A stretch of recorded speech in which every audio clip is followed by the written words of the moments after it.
ఆపదలో ఆదుకున్నోడే అసలు మిత్రుడు.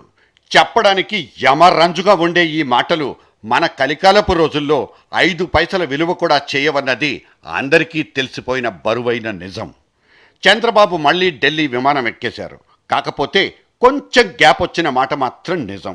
తాను మోసుకెళ్లిన ప్రతిపాదనల బరువును డబ్బు లెక్కల్లో కొలవాలో లేక కిలోల లెక్కన తొయ్యాలో తెలియని సంధికాలం ఇది. అక్కడున్నోళ్లంతా మనోళ్లే అనుకుందామంటే మనసు మాత్రం ఒప్పుకోదు. అయినా పెళ్లినాటి ప్రమాణాలంటూ చేసుకున్న బాసలు, చెప్పుకున్న ఊసులంటూ గుర్తు చేయబోతే ఇదేదో పాత డబ్బాల సినిమాలా ఉందంటారని లోపలెక్కడో గుబులు. వచ్చింది మోదీ ప్రభుత్వమే అయినా ఆయన పెద్దోడైపోయిన వైనం మన కళ్ళ ముందే కనిపిస్తోంది. ఫోన్లెత్తి పలకరించే ఒకనాటి సాన్నిహిత్యం ఇవాళ మాత్రం అపాయింట్మెంట్లు అడిగే స్థాయికి కుర్చనైపోయింది. పైగా రక్త సంబంధాలు కావాయే, కేవలం రాజకీయ బంధాలు మాత్రమే. అయినా ఈ రోజుల్లో రాజకీయాల్లో రక్త సంబంధాలేంటి? చంద్రబాబు జమానా ఖతమైపోయిందని, జమా ఖర్చులు చూసుకోవడంతోనే ఈ బాబుగారి బుర్ర తిరిగిపోతోందని చురకలేసే వాళ్లను సీరియస్గా తీసుకోవాల్సిన అవసరం లేదు. గాని తనకా ఢిల్లీతో ఉన్న సంబంధ బాంధవ్యాల్ని ఖచ్చితమైన లెక్కలేసుకునే బాబుగారు మాత్రం తెర మీద స్పష్టంగానే ఇవాళ కనిపిస్తున్నారు. ఇవాళ బాబూజీ పట్టుకెళ్లిన బరువైన కాగితాల్లో ఆంధ్రప్రదేశ్ రాష్ట్రానికి ఒక స్పెషల్ స్టేటస్, రాజధాని నిర్మాణం, లోటు బడ్జెట్ పూడికలన్న విలువైన కాగితాలు కూడా ఉన్నాయి. అక్కడ చల్లకొచ్చి ముంతదాయడం అనవసరం.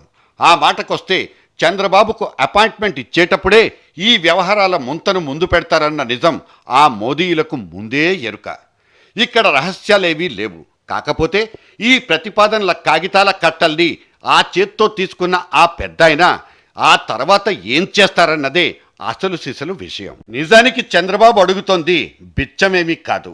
అవకతవకలతో అడ్డగోలుగా ప్రకటించేసిన రాష్ట్ర విభజన నేపథ్యంలో ఆ కేంద్రమే అరకొరగా రాల్చిన వడ్ల గింజలు మాత్రమే అవి. ఇవాళొచ్చి నిలబడ్డ కొత్త ప్రభుత్వం వీటిని ఎంతగా గౌరవించుకుంటుందో చూడాలి. తన ప్రభుత్వాన్ని ఆదుకోవాలంటూ చంద్రుడు చేసుకునే విన్నపాలలో, విజ్ఞప్తుల్లో అపసవ్యాలుంటాయని ఎవ్వరూ భావించాల్సిన అవసరమూ లేదు. ఆయన శక్తి వంచనలు లేకుండా వచ్చిన కేంద్రపోళ్లందరికీ శాలువాలు కప్పేసి మెమంటోలు ఇచ్చుకుని సత్కరించుకున్నా, స్వాగతించుకున్నా ఇవన్నీ స్వకార్యాలకేనన్నది సగటు తెలుగోడు గుర్తుంచుకోవాల్సిన కనీస విషయం. అంతెందుకు, ఆ తెరాస చంద్రుడు కూడా ఆంధ్రప్రదేశ్ రాష్ట్రానికి విభజన సందర్భంలో అన్యాయం జరిగిపోయిందని అన్నారంటూ ఆ చంద్రబాబే స్వయంగా ప్రకటించడం కూడా ఇక్కడ ఉటంకించుకోవాల్సిన సందర్భం.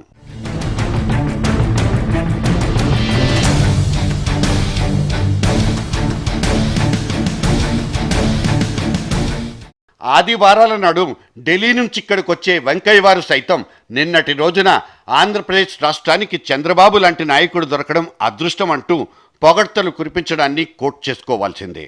అయితే ఇటువంటి కితకితలన్నీ బాబు బాడీ బరువును పెంచుతాయేమో గాని ఖజానా వెయిట్ని మాత్రం పెంచదన్న నిజాలు మనకు తెలుసు. ఇవాళ కావలసింది పొగడ్తలు, ప్రశంసలు కావు, వాటిని మించిన ధనరాశులు మాత్రమే. పనిలో పనిగా ఇక్కడ ఇంకో నిజం కూడా మాట్లాడుకోవాల్సిందే. చంద్రబాబు, కేసీఆర్లు ఇద్దరూ ఆ సింగపూర్, షాంఘై లాంటి ఆకాశ హార్మ్యాల వైపు కొన్ని రోజులు చూడడం మానేయాలి. విజన్ తప్పు కాదు, విజన్తో పాటు మన భూమి మీదున్న నిజాలు ముఖ్యమే. మబ్బుల్లో నీళ్లు చూసి ముంతలొలకబోసుకున్న జ్ఞాపకాల్ని మర్చిపోతున్నారనిపిస్తుంది. గతాల్ని సునాయాసంగా మర్చిపోయే గొప్ప శక్తి చంద్రబాబు సొంతం. తాను తన 10 ఏళ్ల గవర్నమెంట్ గురించి పదే పదే కీర్తించుకునే బాబూజీలందరికీ కూడా ఈ మాట వర్తిస్తుంది. మంచి పనులు చేసిన ముఖ్యమంత్రిగా చంద్రబాబుకున్న క్రెడిట్ను ఎవ్వరూ కాదండం లేదు. కానీ ఇవాల్టి రోజుల్లో జనాల ఆలోచనలు మారాయి.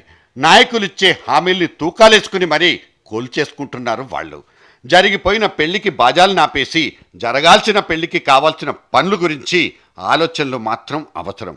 ఏరికోరి చంద్రబాబు ఏర్పాటు చేసుకున్న మంత్రివర్గం, ఆ పైన లెఫ్ట్ అండ్ రైట్ నిలబెట్టుకున్న ఇంతెత్తు అంత లాభం ఉన్న పార్లమెంటు సభ్యులు తనకేం చేయగలరన్న విషయంలో ఆయన స్పష్టమైన లెక్కలేసుకోగలగాలి.